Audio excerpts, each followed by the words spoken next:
கோபுரம் டிவி நேயர்களுக்கு இனிய வணக்கம். இன்று பிறந்தநாள் காணும் மற்றும் மணநாள் காணும் அத்துணை சகோதர சகோதரிகளுக்கும் எங்களது இனிய வாழ்த்துக்கள். பாபாவின் ஆசிகளோடு பல்லாண்டு காலம் நீங்கள் எல்லா வளங்களும் செல்வங்களும் பெற்று நலமுடன் வாழ வாழ்த்துகிறோம். பாபா அழைக்கிறார்.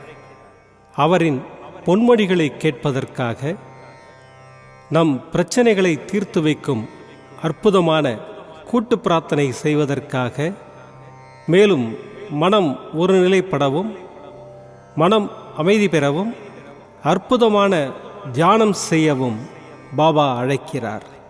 பாபா நம் கரங்களை பிடித்து அழைத்துச் சென்று அற்புதம் நிகழ்த்தவிருக்கிறார். வாருங்கள், பாபாவின் பொன்மொழிகளை தரிசனம் செய்வோம். அன்பு குழந்தையே, எந்த ஒரு சூழ்நிலையிலும் கவலைப்படாதே, பயப்படாதே. அப்படிப்பட்ட நிலையிலும் நீ என்னை மனதார நினைத்தால் மறுகணமே நான் உன்னுள் இருப்பேன். உனக்கு அதை தாங்கும் வலிமையையும் பிரச்சனைகளை எதிர்கொள்ளும் தைரியத்தையும் உன்னுள் இருக்கும் நானே அளிக்கின்றேன். எனது பக்தனாகிய உனது வாழ்வில் நடக்கும் எந்த ஒரு செயலும் எனது அனுமதியின்றி நடக்காது. உனது வாழ்வில் என்ன நடந்தாலும் உனது நன்மைக்காக மட்டுமே நான் நடத்துகின்றேன் என்பதை முழுமையாக நம்பு. உனது வாழ்வில் அனுபவிக்கும் ஒவ்வொரு சுகங்களும் எனது ஆசீர்வாதத்தால் அளிக்கப்பட்டது. தாய் எப்படி தன் குழந்தைக்கு ஒவ்வொன்றையும் பார்த்து பார்த்து செய்வாளோ, அதை போன்று நான் உனக்கு நன்மையானவற்றை பார்த்து பார்த்து செய்கின்றேன். எனது பக்தனாகிய நீ எதற்கும் பயப்படவும் வேண்டாம், கவலைப்படவும் வேண்டாம். இனி உன் வாழ்க்கையில் நடக்கப் போகும் அற்புதங்களை மகிழ்ச்சியோடு அனுபவிக்க தயாராக இரு. இது என் சத்திய வாக்கு. உன் அப்பா சாய் இருக்கிறேன், எதற்கும் கலங்காதே. ஓம் சாய்ராம். பாபாவின் அற்புதமான பொன்மொழிகளை தரிசனம் செய்தோம். அடுத்த நிகழ்வு கூட்டு பிரார்த்தனை. நம் மனநலன் சார்ந்த பிரச்சனைகளுக்காகவும், உடல் நலன் சார்ந்த பிரச்சனைகளுக்காகவும் மற்றும் நம் அனைத்து விதமான பிரச்சனைகளுக்காகவும் சாய்நாதரிடம் கூட்டு பிரார்த்தனை செய்வோம். வாருங்கள், இந்த அற்புதமான கூட்டு பிரார்த்தனையை செய்வோம். பிரார்த்தனாஷ்டகம். 8 பிரார்த்தனைகள். சாந்தமான மனம் கொண்ட சாயிநாதரே, அறிவின் சிகரமே, அன்புள்ளம் கொண்டவரே, கருணை கடலே, உண்மையின் இருப்பிடமே, மாயை என்னும் இருளை அகற்றுபவரே, ஜாதி மத பேதங்களுக்கு அப்பாற்பட்டவரே, எங்களின் புரிந்து கொள்ளும் திறமைக்கு அப்பாற்பட்டவரே, அன்பின் இருப்பிடமே, ஷீரடி வாழ் இறைவனே, என்னை காப்பாற்றும், என்னை காப்பாற்றும். ஞான சூரியனே, ஞானத்தை வழங்குபவரே, பக்தர்களின் மனங்களில் உலவிடும் பரமஹம்சரே, அனைத்து நன்மைகளுக்கும் காரணமானவரே, தங்களை சரணடைந்தவரை காப்பவரே, படைக்கும் தொழில் புரியும் பிரம்மாவும் காக்கும் கடவுளான விஷ்ணுவும் நீங்களே. 3 உலகங்களையும் யுகங்கள் முடிவில் தன்னுள் ஐக்கியமாக்கிக் கொள்ளும் ருத்திரனும் தாங்களே. நீங்கள் இல்லாத இடம் இந்த பூமியில் ஏது? எல்லாம் அறிந்த இறைவன் நீங்கள். எங்கள் எல்லோரின் இதயங்களிலும் வசிப்பவரும் நீங்களே. எனது எல்லா குற்றங்களையும் மன்னிக்க வேண்டும் என்று வேண்டி கேட்டுக்கொள்ளுகின்றேன். அலை அலையாய் தொடர்ந்து வரும் சந்தேகங்களையும் மனமயக்கங்களையும் போக்குவீராக. நீங்கள் கோமாதா, நான் பிறந்த இளங்கன்று. நீங்கள் சந்திரன், நான் சந்திரகாந்த கல். தங்கள் பாதங்கள் கங்கை நதி. பணிவுடன் இந்த தாசன் உங்கள் பாதங்களில் தலை வணங்குகிறேன். உங்கள் கைகளை என் தலைமீது வைத்து ஆசை கூறுங்கள். என் கவலைகளும் துன்பங்களும் பறந்தோடட்டும். இந்த கணு தங்களின் தாசன். இந்த 8 துதிகளையும் கூறி நான் உங்களை சாஷ்டாங்கமாக நமஸ்கரிக்கின்றேன். எனது பாவங்கள், துன்பங்கள் மற்றும் ஏழ்மை நிலை இவை யாவும் உடனடியாக விலகி ஓடட்டும். ஓம் சாய்ராம், ஓம் சாய்ராம், ஓம் சாய்ராம். அற்புதமாக கூட்டு பிரார்த்தனை செய்தோம். பாபா நம்முடைய கோரிக்கையை ஏற்று நிச்சயமாக நமக்கு அற்புதங்களை செய்வார் என்பது சத்தியம். இனி கண்களை மூடி பாபாவை மனதில் நிறுத்தி பாபாவின் அற்புதமான சக்தி வாய்ந்த மந்திரத்தை அனுபவிப்போம். சாய் ராமாய வித்மஹே ஆத்மராமாய தீமஹி தன்னோ பாபா பிரச்சோதயாத். சாய் ராமாய வித்மஹே ஆத்மராமாய தீமஹி தன்னோ பாபா பிரச்சோதயாத். சாய் ராமாய வித்மஹே ஆத்மராமாய தீமஹி தன்னோ பாபா பிரச்சோதயாத். சாய் ராமாய வித்மஹே ஆத்மராமாய தீமஹி தன்னோ பாபா பிரச்சோதயாத். சாய் ராமாய வித்மஹே ஆத்மராமாய தீமஹி தன்னோ பாபா பிரச்சோதயாத். சாய் ராமாய வித்மஹே ஆத்மராமாய தீமஹி தன்னோ பாபா பிரச்சோதயாத். சாய் ராமாய வித்மஹே ஆத்மராமாய தீமஹி தன்னோ பாபா பிரச்சோதயாத். சாய் ராமாய வித்மஹே ஆத்மராமாய தீமஹி தன்னோ பாபா பிரச்சோதயாத். சாய் ராமாய வித்மஹே ஆத்மராமாய தீமஹி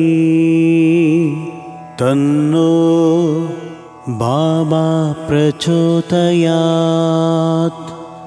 சாய் ராமாய வித்மஹே ஆத்மராமாய தீமஹி தன்னோ பாபா பிரச்சோதயாத். சாய் ராமாய வித்மஹே ஆத்மராமாய தீமஹி தன்னோ பாபா பிரச்சோதயாத். சாய் ராமாய வித்மஹே ஆத்மராமாய தீமஹி தன்னோ பாபா பிரச்சோதயாத். சாய் ராமாய வித்மஹே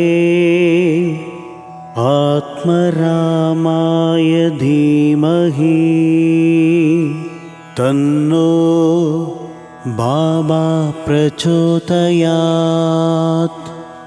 சாய் ராமாய வித்மஹே ஆத்மராமாய தீமஹி தன்னோ பாபா பிரச்சோதயாத். சாய் ராமாய வித்மஹே ஆத்மராமாய தீமஹி தன்னோ பாபா பிரச்சோதயாத். சாய் ராமாய வித்மஹே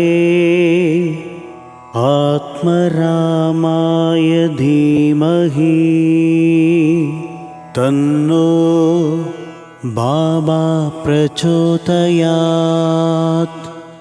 साई रामाय विद्महे आत्मरामाय धीमहि तन्नो बाबा प्रचोदयात्।